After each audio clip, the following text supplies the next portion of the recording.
Most folks who try the Lotus 49 will admit it's a pretty crazy car, so you gotta be a little nuts to want to drive it full time.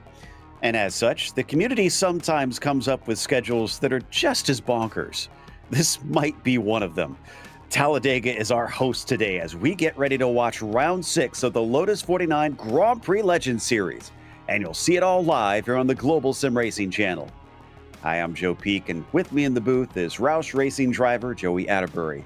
Behind the scenes is our director, Daniel Costello, and he's using cameras provided by Dougie Beard. If you're a road racing fan, you might be asking, what's with these super speedways? Well, let's give you a quick introduction with our track guide.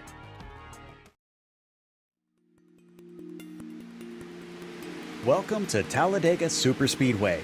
Not satisfied with his incredible accomplishments with Daytona, Bill France Sr. plucked up a plot of land in Alabama east of Birmingham and had one goal: make it faster. At 2.66 miles and with 33 degrees of banking, he succeeded. Not only is the banking steeper and the lap longer than Daytona, but the track itself is wider as well. As you'd expect, this makes for one of the most unique styles of racing motorsports has ever seen. The slipstream allows drivers to stay with one another so easily that it becomes less about the speeds each driver can reach and more about the strategy of racing in a pack. Bump drafting is a technique in which the car behind actually pushes the car in front so that both are able to reach higher speeds. And side drafting is another in which the drivers use the air off the sides of their cars to slow their opponents down. Staying out of trouble is always a difficult aspect of superspeedway racing, and it's not uncommon to see drivers intentionally move to the back of the pack to avoid the chaos.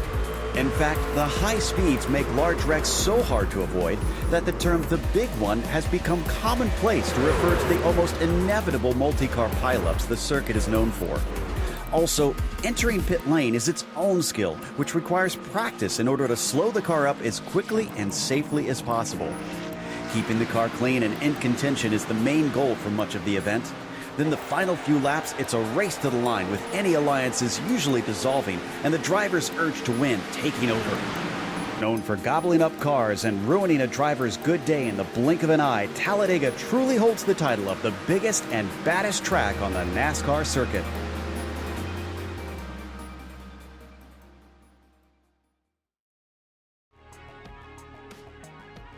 Well, it's a big track. In fact, perhaps the biggest oval that sees competition in the world. And as such, this is going to be a wild ride, Joey. 2.66 miles in length is the Talladega Superspeedway. And yeah, 33 degrees in the banking. It is going to be flat out around this place. I would say the big curveball, if you're unfamiliar with ovals, it is very wide here, so you can use the entire track and then start finish. See where it is? It is actually after pit lane. Typically, your start finish is right there smack in the middle of that D-shaped oval, but here at Talladega, it is actually towards turn number 1. That can throw the drivers for a loop, especially when you're trying to time that draft to take that checkered flag. It's all going to be about that timing and trying to use some strategy here, very similar to what we see with the Monza Oval with these cars. Now, as for the championship, things have switched around a little bit. Valenteus is now your points leader over Jorge Nieva. This is with the drop weeks helping Audrius out a little bit since Jorge has been out at every round, but Valenteus is quickly catching up, having won 3 of the last 4 races. Seb Tixier also very close in there, sitting only a single point behind Nieva.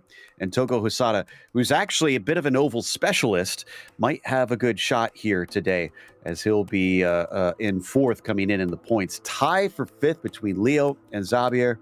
That should be fun to try and see them sort that out. Same thing with Tyler and Salgado down in 8th and 9th position on the same amount of points here. And we also have an F2 standings that we run in this series too, Joey. We have an incredibly tight F2 standings. Right now, it is Michael Grissinger leading by a single point over Mats Linden. And then, about 10 points or so back from that is Kurt Clapper, but another single point separating 3rd and 4th between Kurt and Jem Matson back there. Then a little bit of a gap down to Roberto Pengrazi and Jonathan Jourdain, but look what's right behind that. we have 4 drivers separated by 2 points. That's Jan Steffen, David Tomaski, Timothy Porter, and Sandeep Banerjee. I can tell you that 10th through 15th also incredibly close, but we're only about halfway through this points championship, and with how close it is, things will continue to shuffle. Absolutely. And well, for the Nations Cup, it is still Spain and Japan up on top, but Lithuania has been creeping ever closer. Singapore, of course, with Seb Tixier helping on those points, as the U.S. is kind of the next jump down, where we have another clump of countries between the U.K. and Italy, also with them within about 11 points, all 3 of them. From there, it's a huge leap down to Germany and Denmark, tied on the last 2 spots on our tower. That said, looks like qualifying has actually just wrapped up. So let's go through our race details very quickly here. And round 6 out of 12, 45 laps. They won't have cautions, but all as usual here with the open setup, no spare car, and the penalties at the same amount, although those penalties probably will find themselves less of an issue at this track. Let's go through our starting order here today. Slightly smaller field because they actually split. This is such a popular one. And Mick Claridge has managed to take the pole. Jorge Nieva has put himself into second. He seems to be doing quite well at these ovals. Kevin Verbruggen will start from third. Excellent for him. Bill Tyler will start P4. Then you've got Jonathan Jourdain starting in P5. Jim Shedlick frequently comes out for the ovals himself. He'll start on the outside of that third row. Then you've got Bruce Nelson starting P7. Seamus Power, good enough for 8th in the qualifying. Joe Thompson, 9th, and Joey Schmidt rounds out your top 10. Then in 11th, we have Shinsuke Tashima here in the number 9 car. Lined up alongside is going to be Kyle Ridley there on row number 6. Then we have Adrian Sobrino here in 13th. Jacob Reed in 14th. Got to keep an eye out for that number 1 car of Jacob Reed. He's kind of an oval specialist, an open wheel specialist there. Xavier Sanchez there in 15th. Alan Berteau in 16th. Javier Mascara 17th. Takuma Ito in 18th. Marco Antonio Lopez Salgado in 19th. And Seb Tixier rounds out your top 20. And we get to Togo Hisada, not able to, no, he did set a qualifying time. Interesting. Wow. So he's all the way down in 21st there. That is unusual for him. Kurt Clapper, 22nd, and then Laus Stolson, 23rd. Also unusual to see Kurt Clapper put a time in. Maxime Le Breton will start 24th. 2 drivers that did not set a time, Ellis Spice and Will Lamb, will start at the back of our 26 car field. 26 is not the size of what you'd see at, say, a NASCAR race around here, but in these open wheelers, that will be plenty to keep everybody busy. Thank goodness it is not too hot of a track, as it is 71 Fahrenheit on the track, so it's about 22 Celsius. Maybe a bit of wind, but I don't think enough that it'll affect these cars here today. Joey, you brought up, I think, a very good point that some of our regular viewers might be looking at a few of the members here racing in top split and not recognizing their names. iRating goes by oval on this side. And that's exactly right. Typically, our Lotus 49 series is a road racing series, so you go by the road racing iRating. But since we are here in Alabama at the Super Speedway, we go by that oval iRating. So yeah, there's going to be a little bit of a shakeup in the numbers being used. That number 1 board carried by Jacob Reed way down there in 14th. And then the names like we're used to. Mick Claridge, where's the number 19 today? Jorge Nieva, number 20. So definitely a little bit of a shakeup. Familiar names inside the helmets, just wearing a different number board. Real quick, wonder if we could get a close-up shot of the number 24 of Seb Tixier. He did a special paint for this one. I don't want to get a chance to at least highlight it, hopefully before something goes awry. Going the old Jeff Gordon route here to pay homage to NASCAR. So I do love the spirit that some of the drivers are bringing to this. Let's hope that he doesn't scratch it too much and he can make it to the end, as they're actually coming out of turn 4 now. And we will see the pace car dive in, but like Joey pointed out, they won't be getting the green flag until after the tri-oval. So everybody has to stay patient. And, well, I thought Claridge would try and show some patience here. Hopefully he doesn't get a jump start. He might actually get a black flag for this. No, they're allowing him to start, and I don't see a black flag yet. Green flag is out. No waiting around at all for that call. And yes, everybody is going to be considered legal on that start as they fly around 1 and 2. This is flat out in these cars, so it is all going to be down to the draft. Coming out of turn 2, I am already seeing speeds of 200 miles an hour on the back straight. And look at the number 10 car go straight up through the middle. That is Joey Schmidt, and he's also got company there. Holy smokes, the draft is worth a ton. Yep, it's going to be wild. I loved Seb Tixier's comment in the chat before we went to green. He said, may the net code be with you. And I think that's definitely going to be the major factor here. The other question is, are they going to do it NASCAR style and start forming some lines, or is this just going to be chaos?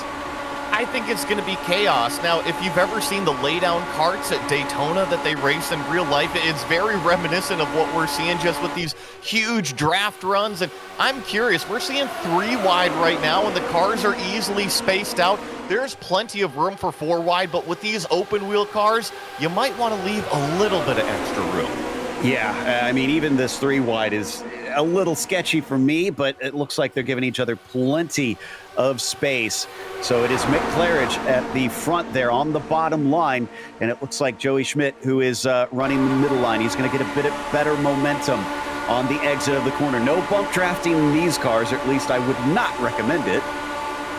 You know, Alabama, Talladega, they're nice enough to paint those lane markers here on the racetrack. And it's pretty fun to see. All of the drivers are kind of staying one lane, all the way up the racetrack.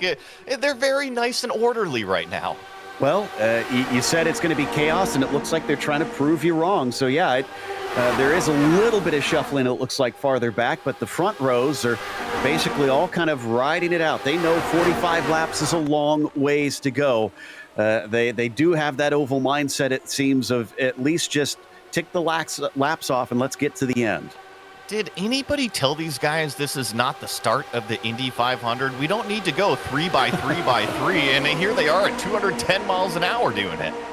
In fact, I want to say that the oval races in this series did start because they wanted to run Indianapolis, and it is since spread because they found out it's actually a lot of fun in these cars to run around the ovals. But so far, still Claridge and Schmidt, and then up at the top of the high side, I think that is Jacob Reed, who is leading that line right now. Not much place to go, unfortunately, because of the 3 wide. Everybody's mostly just kind of stuck waiting. That number 1 car of Jacob Reed, if you guys follow iRacing, you might recognize him in that Turn Racing, iRacing Grand Prix series, racing those IR01 cars. Pretty crazy speed in those, so cool to see him come over and race these vintage cars as well. And I was going to make the comment, these cars all the way up top in this very, very high lane, I haven't seen any contact yet, but it's still kind of floaty getting into some of these corners. They flirt with the edge of that wall. Yeah, they do. And what's interesting about Reed racing in those IR01s, as I thought I saw maybe the car behind him just brush the wall on the exit, is the IR01 in the latest season actually did add ovals to it. So this is not completely foreign territory for him. And he is very fast. In fact, that he was in that happy hour broadcast with iRacing not too long ago. Same with Cam Porter. I don't know if you guys were watching any of that, but it was great to see Cam out there racing in that C6 GT1. All right, getting ready to complete lap 5 now. I do like what I'm seeing. I was a little afraid because you get some variance and experience levels racing in this, but it looks like because of the popularity of this track, most of the drivers have done their homework. It's kind of interesting to see this type of racing here at Talladega. I thought we were going to see a little bit more of 2x2 with some slingshot drafting, but I think with the cars lined up 3 wide here, I just think that nobody's got anywhere to go. Nobody can actually make a move because there's no room on the racetrack without being incredibly dangerous early on. Now, there are spots kind of high and low if drivers wanted to change lanes. So I think they might try it. You might see that a little bit later on, but for now it is a holding pattern out there as they try to rifle these off. and hold these 3 lines. You mentioned the lanes that they painted. This place actually was an airfield first. Now, not the oval, of course, but maybe they took a little inspiration from that. As we see Jacob Reed, that 3rd lane way up top, start to crowd down towards the middle of the racetrack there in 1 and 2. I kind of like what I'm seeing. It kind of squeezes the group down together, which makes you hold your breath a little bit. But here at Talladega, the further up you are on the banking, the longer way you got to go around the racetrack. So he's just trying to cut some of that distance off of these very, very long corners. Now, Seb Tixier had told me he also set up a special onboard feed, so I'm kind of curious what that is. Hopefully we'll get to see that in a bit and see what sort of fun he has elicited to put on there. Marco Salgado here, who, like we pointed out, is pretty high up in the points. Looks like he's sitting a bit far back right now, but no need to panic quite yet. And in fact, it almost looks like he's holding back intentionally. That's exactly what he's doing. I call it the super speedway tax, right? You're going to have to pay it at some point, and what Marco is doing is that, hey, if there's a toll road up there, I'm going to see the wreck. I'm going to be able to hit the brakes and avoid it, not have to get involved in any sort of early mess. And oh, my goodness. All flat out, throttle is stuck at 100%. Do you see what is on strike, Joe? Oh, his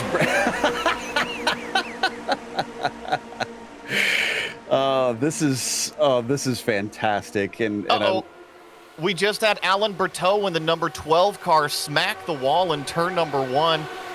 Thankfully, nobody got into him, but he was part of that high lane, Joe. I mentioned they were flirting with that wall, and the first one rubbed it.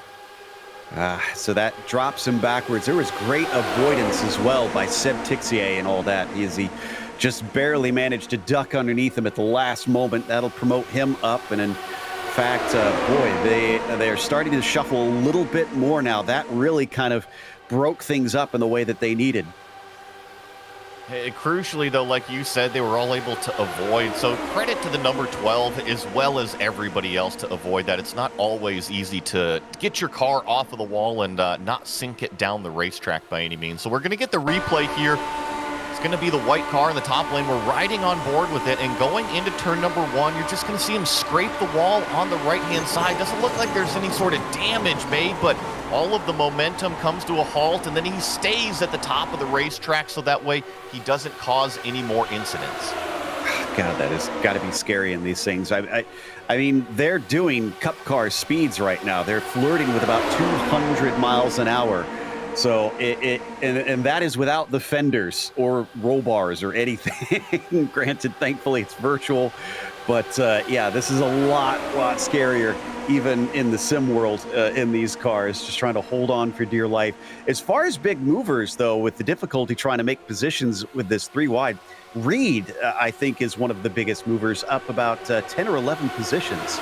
And it all happened early on with him getting up into that 3rd lane and just kind of taking it up there. So I think that everybody is boxed in. They physically can't make a move right now. And I think one of the coolest parts about the 49s is if we do see 2x2 racing, the drafts that come from behind the lead group, they are amazing how many MPHs in that closure rate. They can really just go rocketing by. But when they're lined up all across the track, you don't get that momentum run.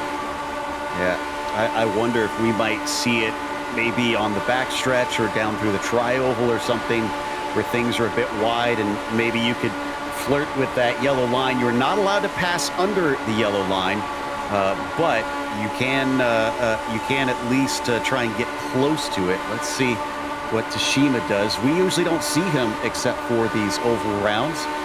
But Shinsuke has managed to put himself right around 10th here. It looks like, yeah, 3 rows back from the lead cars, which might sound like he's not close to the front in 10th place, but in comparison terms, that is close to the front with these cars.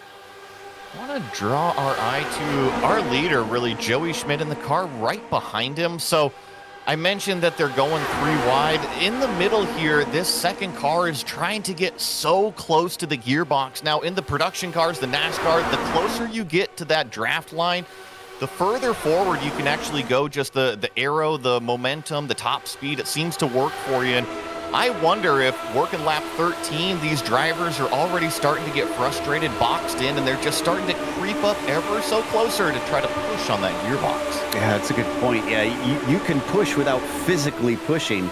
That air bubble in front of the car, you're pushing so much air. Now, granted, it's smaller for these. As Laust Olsen, I think, just brushed the wall, so our latest victim to flirt a little bit too high to the safer barrier falls backwards and all the way to the tail end of the field. There goes another one. This might come down to who blinks, because, I mean, we're only seeing cars really change up when someone has that little error. Well, let's think about it a little bit. If you are one of these front three drivers, if you are Mick Claridge, Joey Schmidt, or Jacob Reed, I think you are totally content because they know that nobody can go up there and pass them. So it really is a three-car race between those three drivers. And so we have to talk about them. Are they content with shuffling up the race, or are they okay just totally running low lane, middle lane, and top lane until the checkered flag falls or until it falls apart behind them? If it was me, I would say yes. They're probably just going to sit there. But when it comes to that last lap, I've seen at least once or twice guys like Claridge can sometimes get runs that he could actually switch lanes if he wanted to. And if he wanted to try and prevent one of his rivals from getting a chance to be ahead of him by the line, I wonder if we'll see him try to swap it up coming to the tri-oval. And I think the other curveball that could be thrown is that Mick Claridge on that bottom lane, the yellow car, going into some of these corners, if he's side by side with Joey Schmidt in that middle lane, he actually clears them for maybe a second or two. So I think that Mick Claridge could slide up into that middle groove if he wanted to, but I still think it's very, very early days when we're talking about the race as a whole, and you don't want to jump to anything too soon. Exactly. So across the line we go once again, now on to lap 16, and still have a ways to go, not even halfway through this race. If you're wondering why we haven't seen any yellows, it's because we will not have any caution flags in this race. They've turned them off despite this being an oval race, so this kind of runs to the sort of Grand Prix rules like you'd normally have seen back in the old F1 days. Tell you what, Jonathan Jourdain and Jorge Nieva almost got into it coming off a turn 2 that lap. That pink number 3 car just washed up the racetrack a little bit, and that blue and orange car made a little bit of a reactionary move, and we keep making the comment, it's 3 wide here. You can't make too much of a reaction move. Everybody is so close.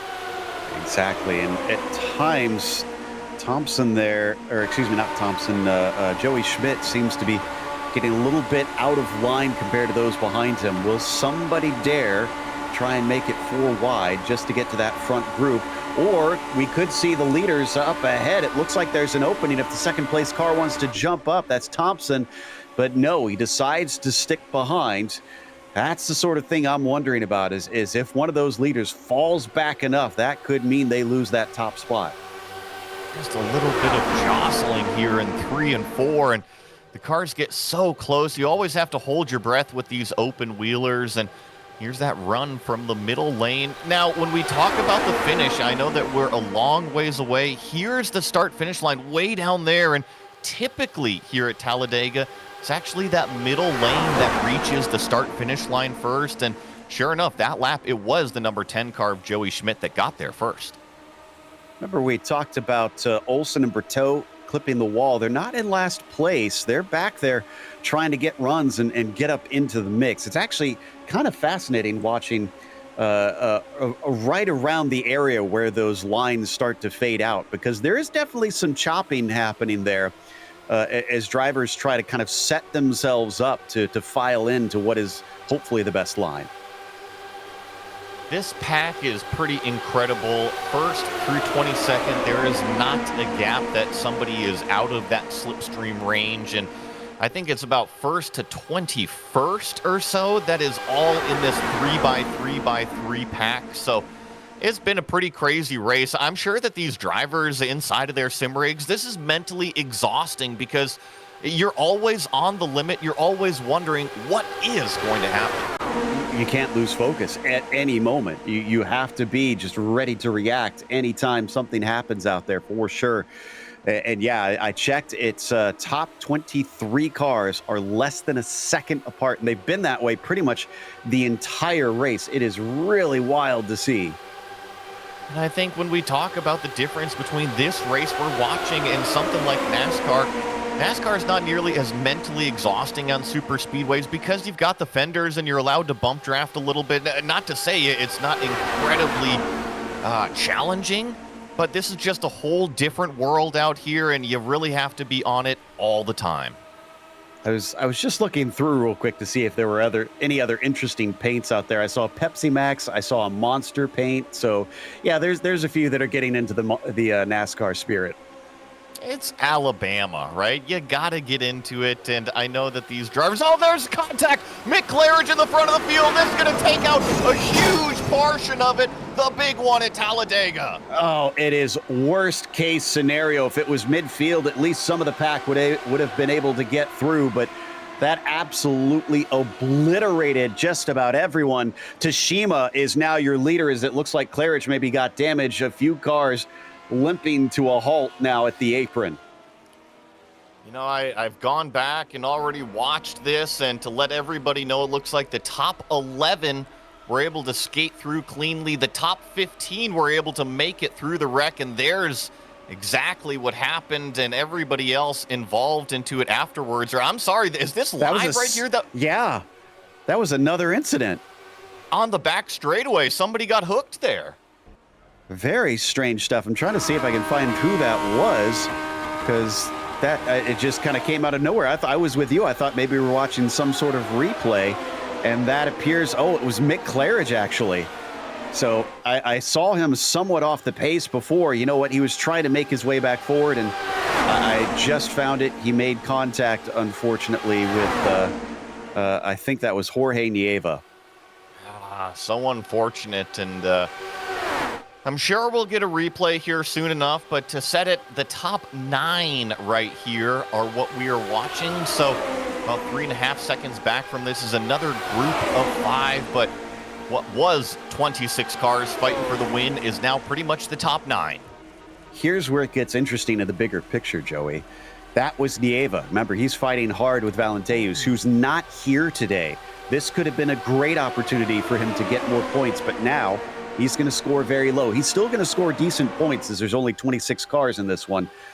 But it's going to hurt when he knows this was one of his best opportunities, as we take a look finally to get a better glance at what kicked this all off. You can argue all you want. I think the middle car came down a little bit into that low lane, as well as Mick coming up the racetrack. And I think just the combination of the two set it off. We've been watching them kind of stick to their own lanes all race long, and look at the number 17 tumbling through the safer barrier up here, just taking out all the styrofoam between the walls.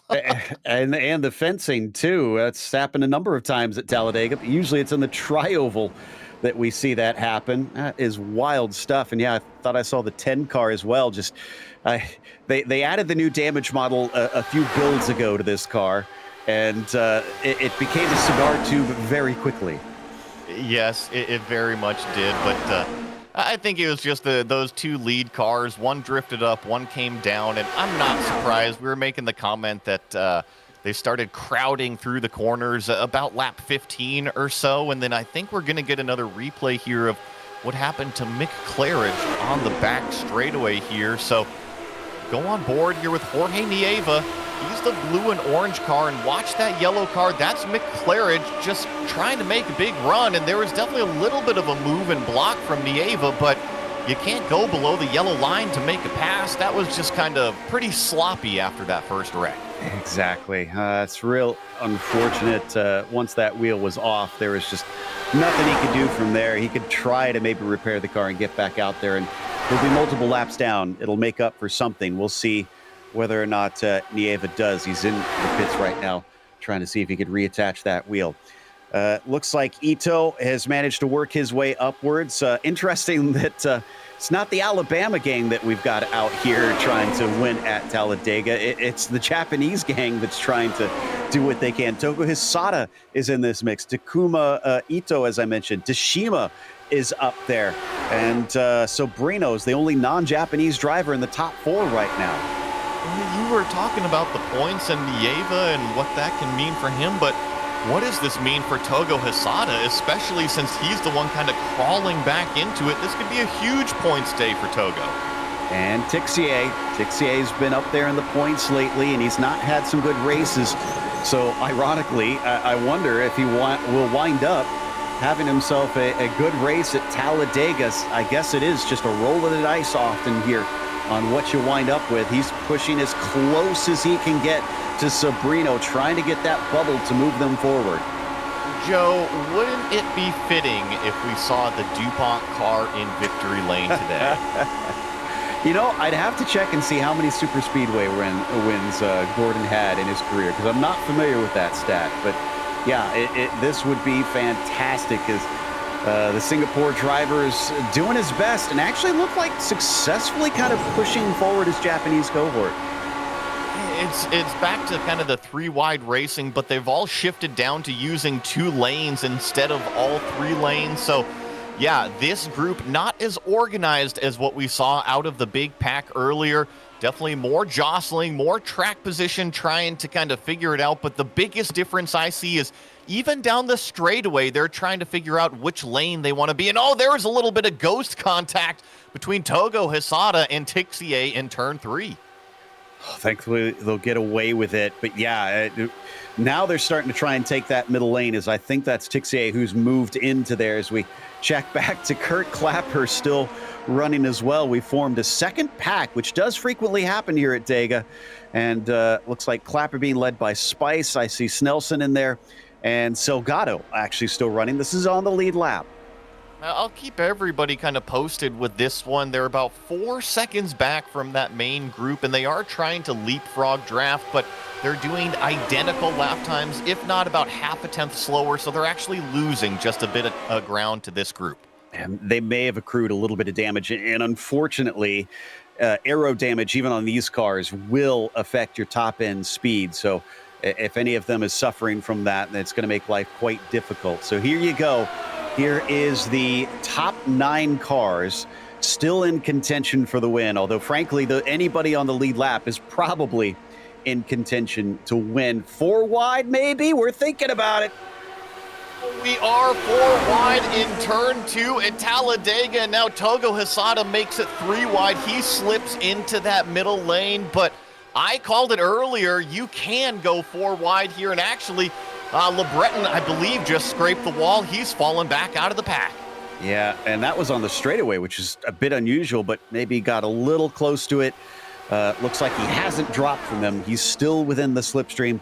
I know in stock cars, it's about 1.5 seconds that you can feel it. I'm not sure what it's going to be in these, but based on our experience at the Monza Oval, it could be as high as 2 seconds. You know, and I just saw the number 24 starting to channel his inner Ricky Bobby, his inner magic man. He's blinking out there. Now you see me, now you don't. Claridge back out and running 2 laps down. Nieva's still taking repairs. Claridge trying to salvage whatever he can out of this one, although he's probably not going to be able to do much other than just hope to pick up spots of those who wreck out. Hisada's still in the front 3. He's flanked by Ito to his inside. Looks like Tixier's picked up the outside, but he's going to lose that one, as just in front of him, Le Breton has already moved himself back in front of him. You're right, and he jumped up to the top side there, so that's the number 26 that led that lap. Tixier is going to have to follow him here, and I think that these top 5 cars much more aggressive in where they want to place the car. It makes me hold my breath a little bit. I don't think this one is far from tears happening again.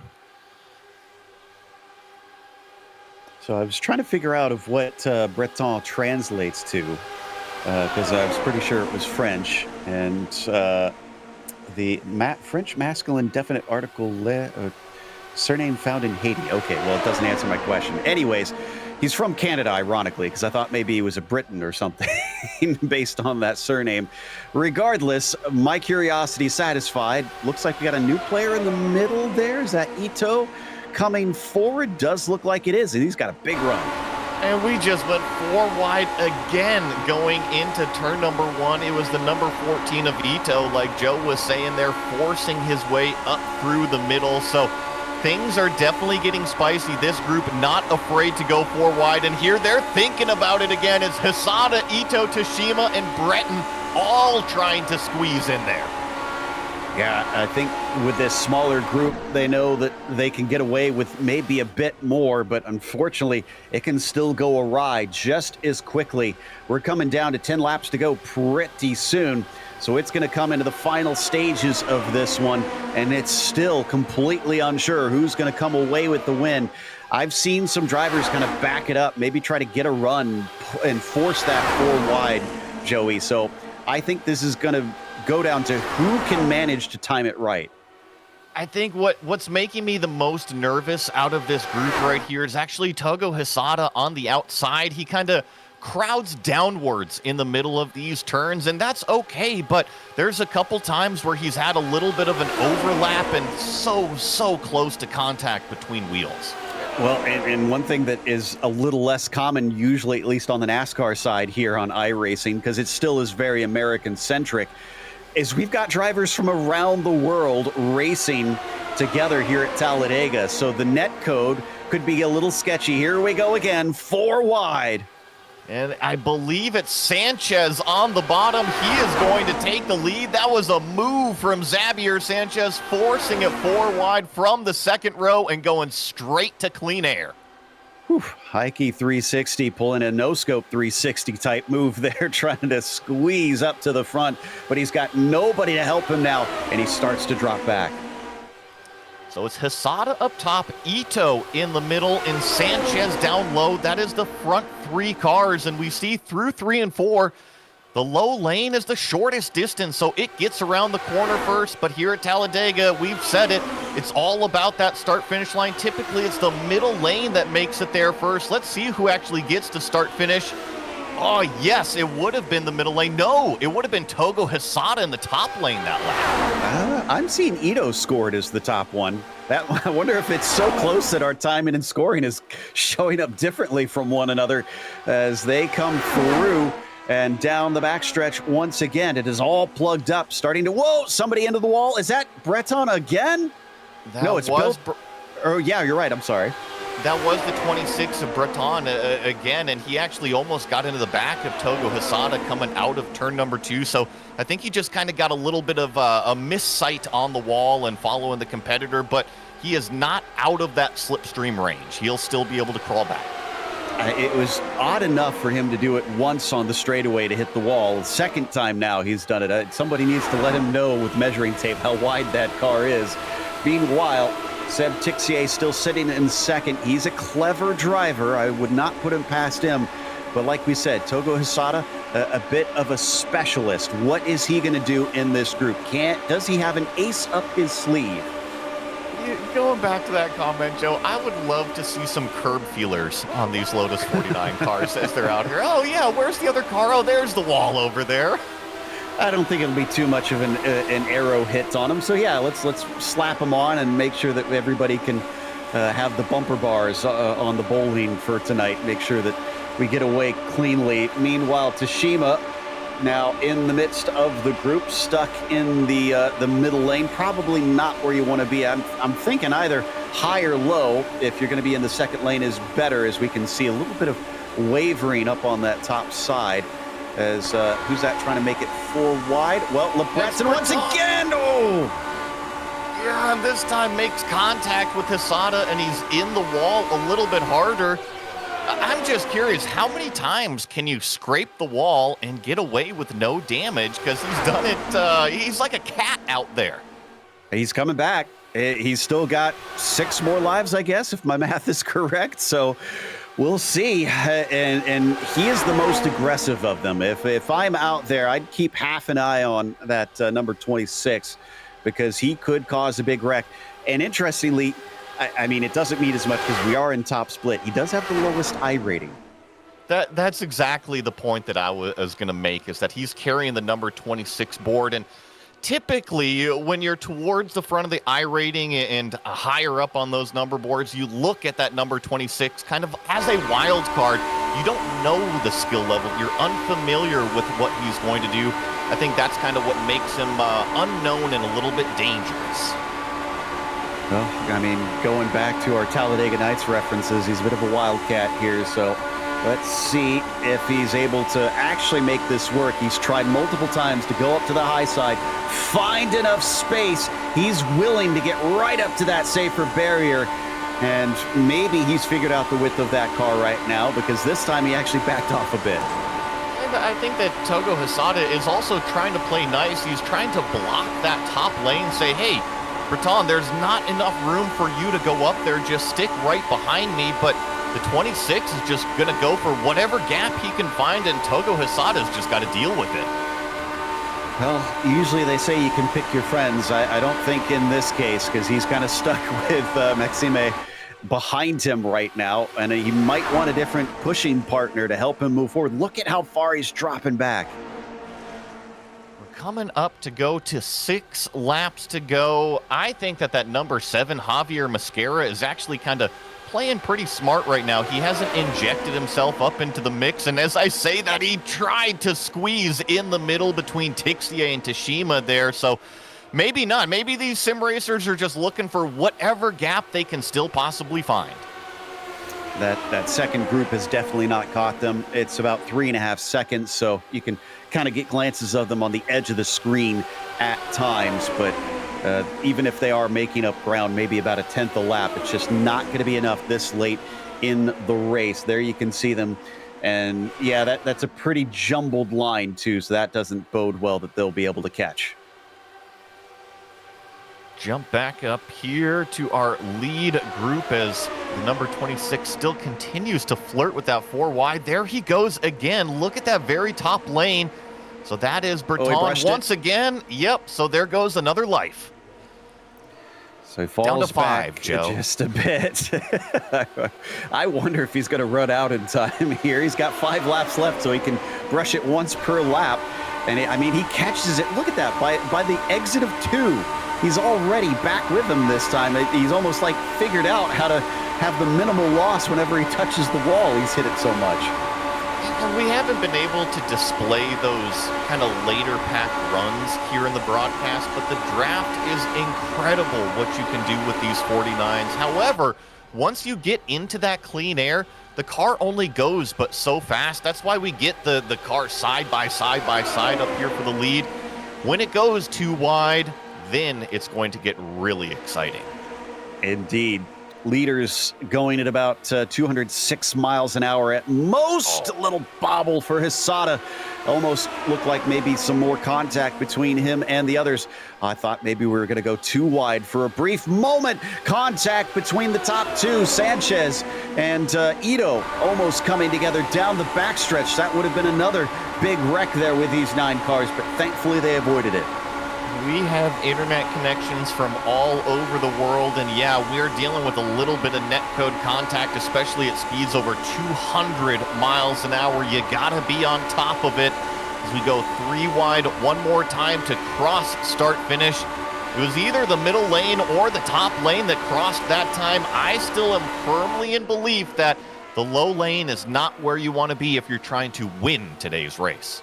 You got me curious about who has the worst ping out here. Here's the bad news. It's Seb Tixier at 333, and he's in this front pack. Someone just blasting up there with nowhere to go. That looks like was Sobrino, who's somehow still in this group, and he, again, lifts off a little bit. He's trying to make something happen. Oh, and there's some more contact. There goes Togo Hisada. He's going to collect 1 car. I believe it's Bill Tyler, so knock 2 more out of this front pack. We're down to what is 7 that can win today's race, and now he gets run over from that second pack. They must have not seen him, and disaster. Oh, that is an absolute shame. So now we are down to only 7 left in the main group.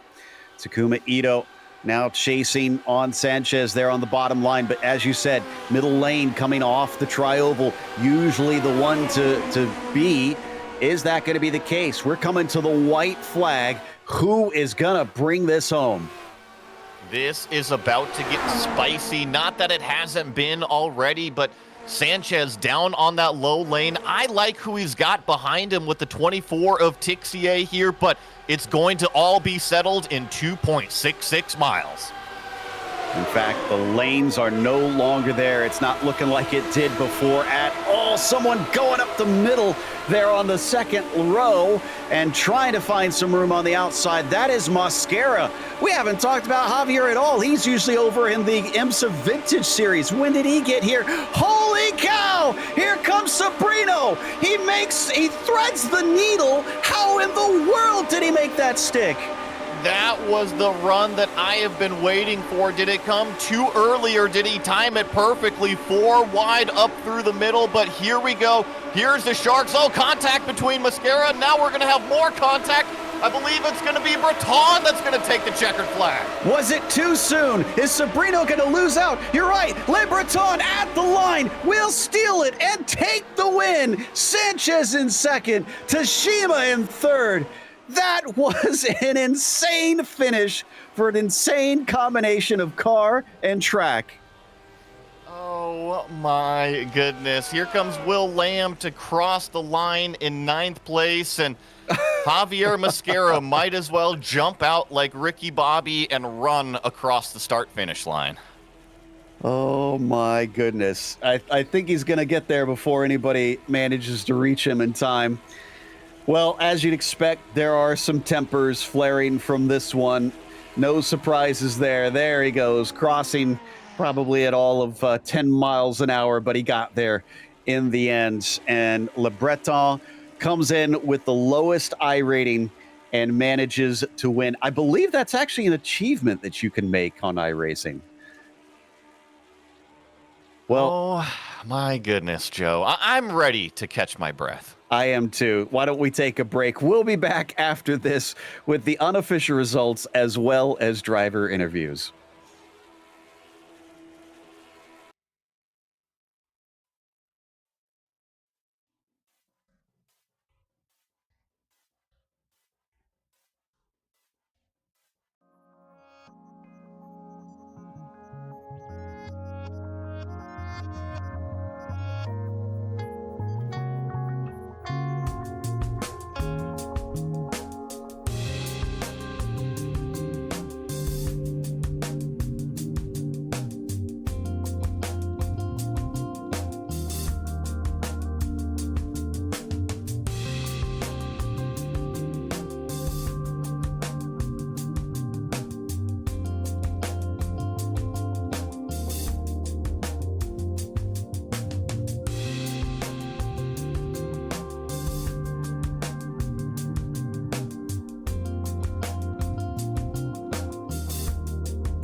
Welcome back to Talladega Superspeedway.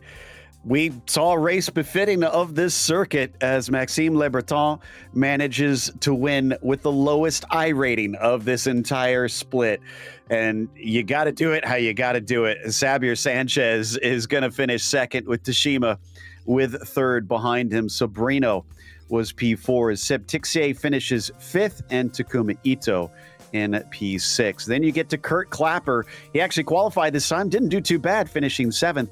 You have to go all the way to eighth to get to a car that started within the top 10 and finished within the top 10. That's Bruce Nelson, as Will Lamb finished ninth, and then Javier Mascara finished 10th. Only 10 cars on the lead lap. Marco Antonio Lopez Salgado, the first car, 1 lap down, actually scored 2 laps down here, but did cross the checkered flag. And then we've got a bunch of DNFs. That includes Bill Tyler, Togo Hisada, Ellis Spice, Mick Claridge, and then a few more that got back out onto the racetrack and actually saw the checkered flag. That includes Jorge Nieva, Laust Olsen, Kevin Verbruggen, Jim Shedlick, and then the rest on the page here. Jonathan Jordan in 20th did not finish.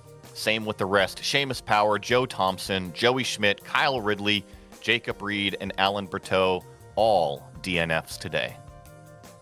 It looks like our fifth place finisher, Seb Tixier, ready to talk to us. So I think we'll get to have a bit of a chat and get to know about what's happening. Do you have a friend with you, Seb? Because it sounds like maybe you've got someone in the car. Well, you can hear me? I can hear you, but there's a chittering. Are you joined by a woodchuck or what? It's my fan, not the fan like fanatics, the fan, the thing that makes. Is it better now? Okay. Well, I mean, congratulations on a top 5. It looks like you had to lift a little bit to survive at the end. What were you in survival mode, or were you just going all for the win? Oh no, for me it's not a drop week. I don't like overall in this car. I'm so happy I'm in the interview because I can say how much I dislike overall in this car. Ooh, yes. No, I just did nothing for 45 laps, like absolutely nothing. It was super boring. I just waited and stayed inside when I could be inside, and yeah, I have nothing much to say. I don't know what I'm doing here. I don't know how that works. It was just following. It looked like a lot of fun. Unfortunately, we're still hearing that fan pretty loudly, so I think we will have to cut this off unless you're able to stop it. So, but thank you for coming and chatting with us, and also thank you for the paints and the overlays, because we had a good time looking at those. Bye. That was Seb Tixier. Unfortunate that we had to cut that one off a little bit early there. One driver that made it back out and managed to finish in 15th was Mick Claridge. I think Joey's caught up with him. Well, Mick, not how you wanted to talk to us at the end of this one. Give us your thoughts on how that all went down. Oh, that was a great laugh, mate. Yeah, and I really enjoyed it. It was it was good fun. You know, we was all there was like 10 or 11 of us in the Discord channel chatting away. You know, top split, low split guys, all talking about their races as we're racing. And it was good fun. You know, it's been a good week. In the end, we all wanted Seb to win because we know how much he loves oval racing. But he's probably just told you that. Well, he was quite the character on the stream today and everything. Always great to see him. But Talladega, way different than Monza combined. When you three were out front, were you content to block the entire racetrack and just kind of let it be like that? Well, first of all, I wasn't expecting to get pole, so I can't believe I got that. Then all the races that we've been running all week, the low line does not win, the middle line wins. Unless someone gets a huge run, which you know you can do in this car, and then you can slingshot past everyone. But the gap was so big. The crowd was so big, there was no chance of that, and everyone was driving as they were. You know, so it wasn't really a choice to do that. But it was just like, when I was on the low line, I was just thinking, right, I just got to hug that yellow line because that's what can happen. What did happen. So when you run the low line like that and hold it for sort of 17 laps, and then just slightly move up slightly. I mean, I must have moved up a tyre width, you know. But the guys so used to me running on the yellow line there, you know, that's how it happens. That's how these little wrecks happen. It was like such a tiny touch that we had. But yeah, I mean, I enjoyed it. Talladega is just nuts. Yeah, I wish the draft wasn't so huge on the 49, but yeah, that's how it is. But yeah, good fun today. So speaking of wild cards, you know, we saw in the official chat there, one of the competitors said Martinsville. What do you think about that one? Oh no, Martinsville is yeah, that'll be a good one. But we're actually going to Bristol next season. I don't know if you know that. I did not know that, but we're talking behind the scenes here, and I thought that Bristol would have been great. Now, are you thinking asphalt Bristol or dirt Bristol? Yeah, I think dirt Bristol will be just a one a bit too far. But no, the guys are going to be racing Bristol next season, and yeah, it's just going to be nuts. There's going to be no cautions, and I don't know how the hell you guys are going to broadcast it, because that's going to be worse than a camel grid. You know, well, it's real early over here. Maybe we'll have some mimosas before that one. Yeah. But Mick, thank you so much for coming out and racing with us. I know 15th is not where you wanted to finish, but always love having you out here with us. Yeah, cheers, mate. It's just good to be back with my mates racing again, and you guys broadcasting. So yeah, thanks a lot. Well, that was Mick Claridge finishing 15th today at Talladega. I said the community is a bit nuts, and they went even farther than I thought. I can't believe they're doing Bristol next season. We'll see if iRacing lets them actually do that. But it'll be a fun time, probably just as much fun as we had. And a big thank you to the community, honestly, for bringing us back for another season of coverage. And also thanks to the team today, Daniel, Joey, and Dougie. Make sure to check out our social media, our website, and our merchandise store. And don't forget to subscribe to our YouTube channel so you don't miss a moment like we had today. Next race is going to be back to a bit of normal with Imola at Saturday, April 27th, 9:30 a.m. Eastern. Be sure to check out our other broadcasts, because we got one more coming up today. Speaking of the camel cars, IMSA Vintage goes to Sonoma. That'll be at 1 p.m. Eastern. Until next time, though, race clean, race hard. We'll see you on the track.